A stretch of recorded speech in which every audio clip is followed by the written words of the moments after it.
Right, today we will reflect on ST 51.18, Asangsa Bhikkhu Sutta, the discourse on the hopeful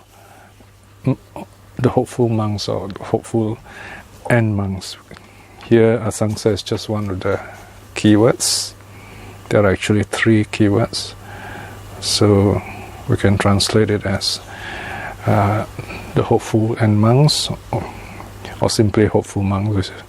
This is the middle, the second kind of person, or second kind of monk. This is from A313. The theme is who we are, what we are, and beyond that.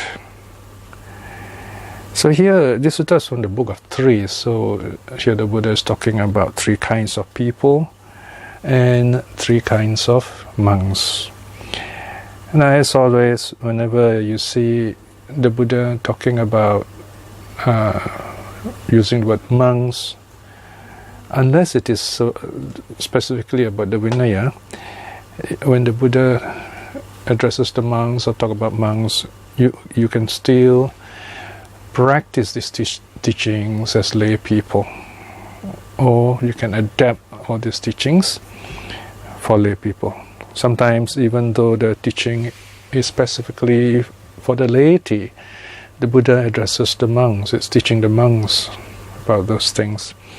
The reason for this is because the monks are the ones who are kind of always present to listen to the Buddha. And the second reason is that the monks, they are the preservers, the perpetuators, the protectors of the Buddha's teachings. Right? So the monks are addressed first for that reason. Now there are some notes here, so we'll go straight into the sutta, which is on page 89. Asangsa Bhikkhu Sutta, the discourse on the hopeful and monks. A313. Bhikshus, there are these three kinds of people found existing in the world.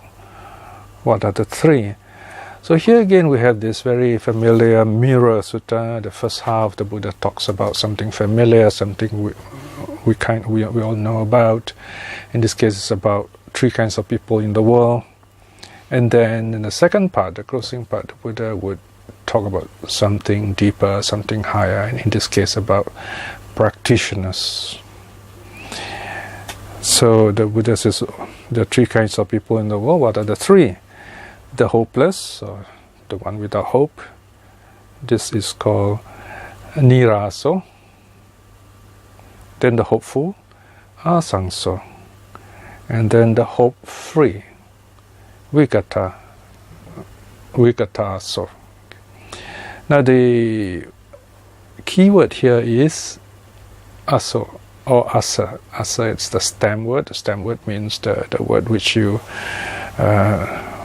the head word used in dictionaries. Asa. Okay? Where aso is the first person masculine singular. So you can see in the case of the first kind of person, the one without hope, the hopeless person, is ni.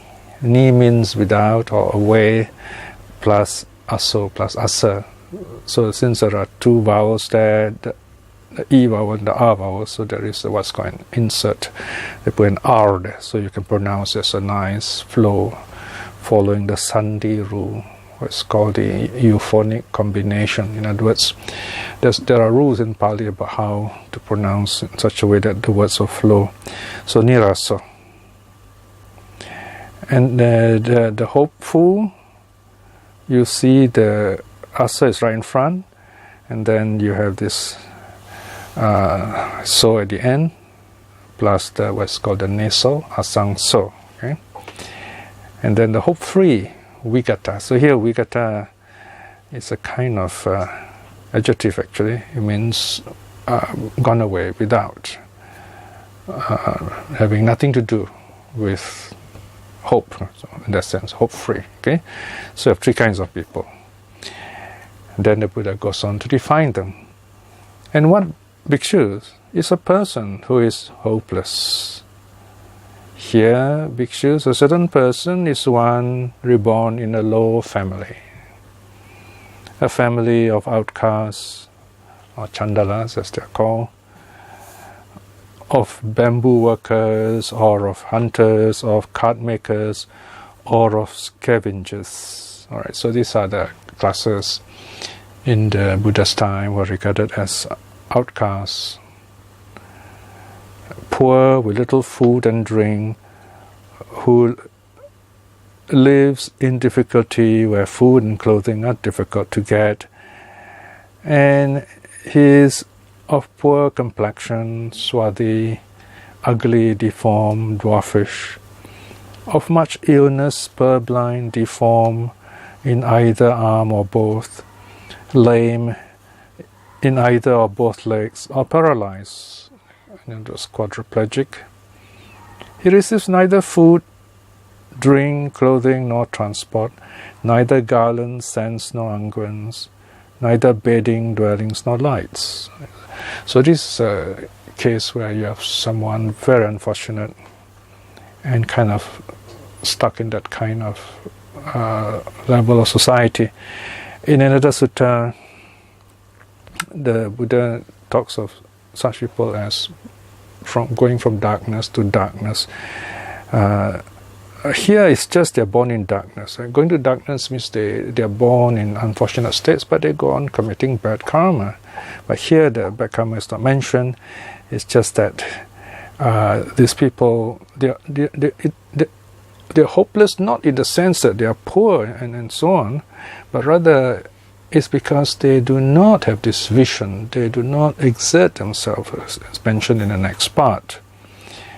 Section 2.3, the Buddha says, he hears, it is said, Kshatriya named so-and-so has been anointed by the Kshatriyas with Kshatriya consecration. It does not occur to him thus. Now when will the Kshatriyas anoint me too with the Kshatriya consecration? This person, bhikshus, is said to be hopeless. Right, so here we see the Buddha using a category of his time. So here the Buddha is saying, here is this outcast. This outcast will never be a nobleman, a kshatriya, for the simple reason he never think of it that way.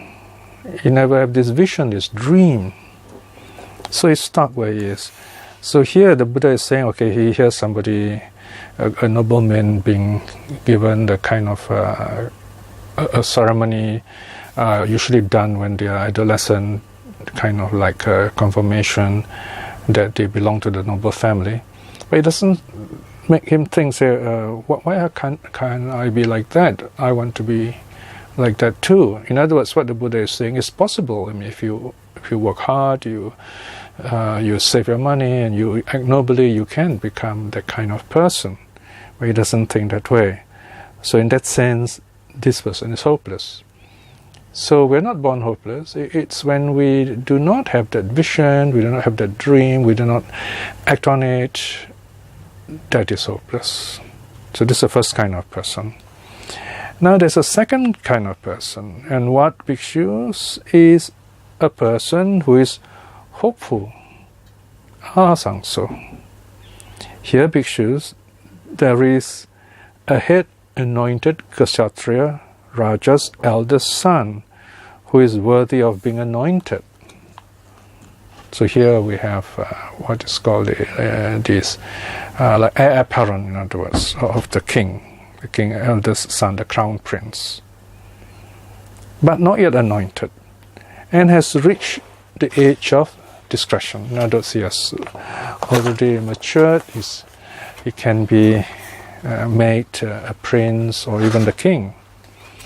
Now he hears, it is said, Kshatriya named so-and-so has been anointed by the Kshatriya with the Kshatriya consecration. It occurs to him thus, now when will the Kshatriya anoint me too with the Kshatriya consecration? This person, bhikshus, is said to be hopeful. So here is someone who wants to become this nobleman. Okay, so he says, well, I want to go through this consecration. So in other words here, this person has this vision of going higher, right? So here we have to remember the Buddha is not talking about the caste system where people are kind of raised in a society that they cannot switch around. That's not the case at all. In fact, on the contrary, the Buddha is saying anyone can raise themselves up in society by their work, by their behavior, their nobility, and their dream, in other words. Now the third one, it's the most interesting of the three, section 4. And what bhikshus is one who is hope-free. It's the person who is hope-free. Okay? Here, bhikshus, there is a head anointed Kshatriya Raja. Right here, this time is the king.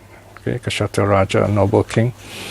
He hears, it is said that Kshatriya named so-and-so has been anointed by the Kshatriyas with Kshatriya consecration. It does not occur to him thus, now when will the Kshatriyas anoint me too with the Kshatriya consecration? Why is that? Because his past hope of anointment was stilled when he was anointed. So in other words, he was already anointed. This person, bhikshus, is said to be hope-free. He's already the king, so he doesn't need to be anointed anymore. He's quite happy he's a king, and he hears someone else becoming a king. So in other words, here he sees someone, in a sense, socially below his level, reaching the level up to his level, so to speak, like a king in the Indian society. So he doesn't need to become king anymore. So he doesn't think about it. He doesn't need to, because he's already of that level. So he's said to be hope-free. He doesn't have to hope for anything. These bhikshus are the three kinds of persons found existing in the world. Okay, so these are the three people of the world. Now the Buddha gears up the teaching and talks about the monks, talks about us as practitioners. Section 5. Even so, bhikshus, there are three kinds of persons found existing among the monks. What are the three? The hopeless, the one without hope, or the hopeful, and the hope-free. The hopeless, the hopeful, and the hope-free. And what bhikshus is the person that is hopeless? Notice here the Buddha didn't say what monk is hopeless, just what's the person. Here bhikshus, a certain person is immoral, bad in nature, impure, and suspicious in conduct, secretive in action, not a recluse but claiming to be one, not a celibate but claiming to be one, rotten to the core, corrupt, a heap of filth. So this is a really bad guy, bad person. Now he hears monk so-and-so, it is said, by realizing for himself through direct knowledge, right here and now, with the destruction of the mental influxes, attains and dwells in the influx freedom of mind, freedom by wisdom. Right, so in other words, he hears someone becoming an arahat, or even becoming a srimana for that matter, but it does not occur to him, thus, now when will I attain that same state? So he doesn't have that vision, he doesn't have that thought of bettering himself at all. So this person, bhikshus, is said to be hopeless. So notice here, if we do not think of progressing as a Buddhist, then we are said to be hopeless. If we do not at least try to aspire to stream winning at least, we are said to be hopeless. Because there is no future, in other words. We are stuck with the world. or worse, with the underworld, with the subhuman planes. Right? So, in that sense, it is hopeless. And then the next person, section 7. And what bhikshus is the person that is hopeful? Here, bhikshus, a certain person is morally virtuous, good in nature. He hears among so and so, it is said, by realizing for himself through direct knowledge, right here and now, with the destruction of the mental influxes, attains and dwells in the influx-free freedom of mind, freedom by wisdom.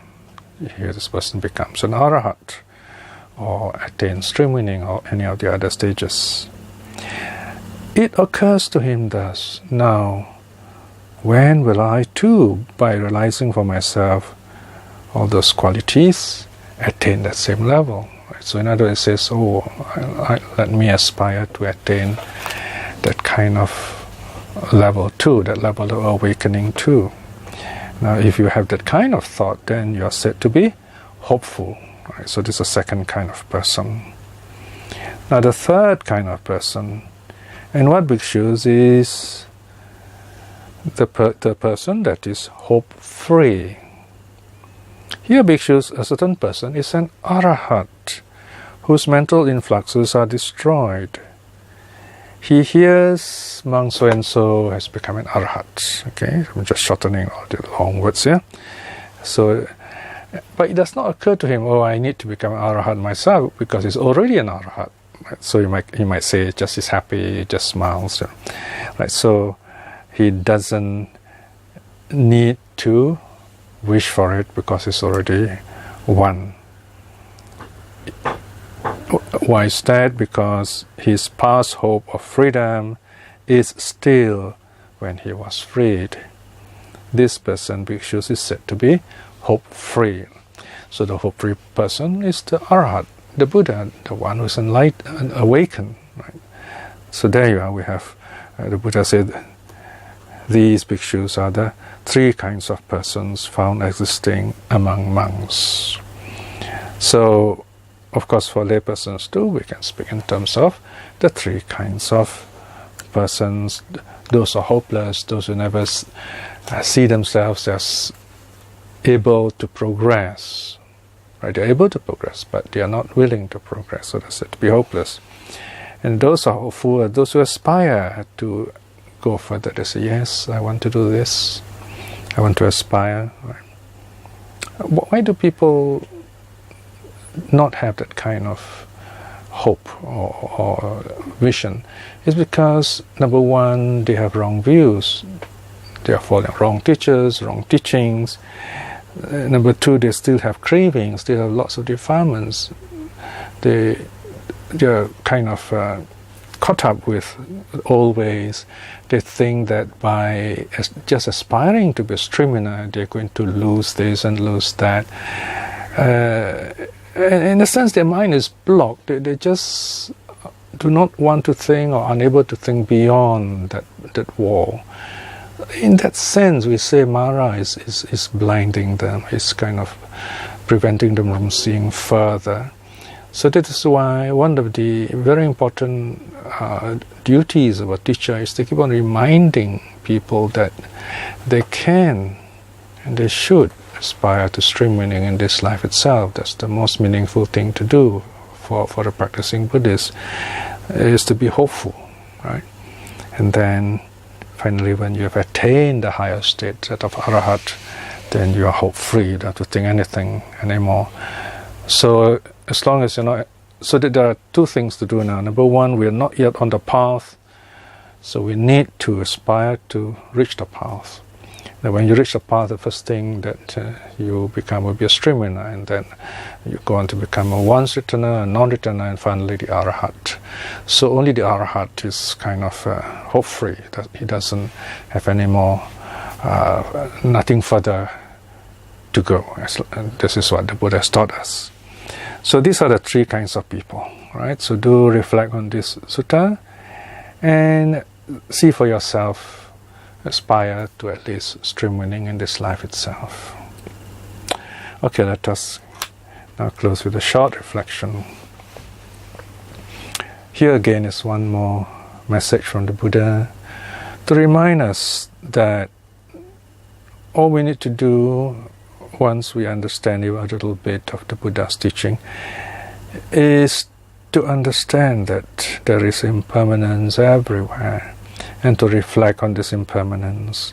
And that is the beginning of our journey to the path of stream winning. Reflecting in this way is wonderful good karma.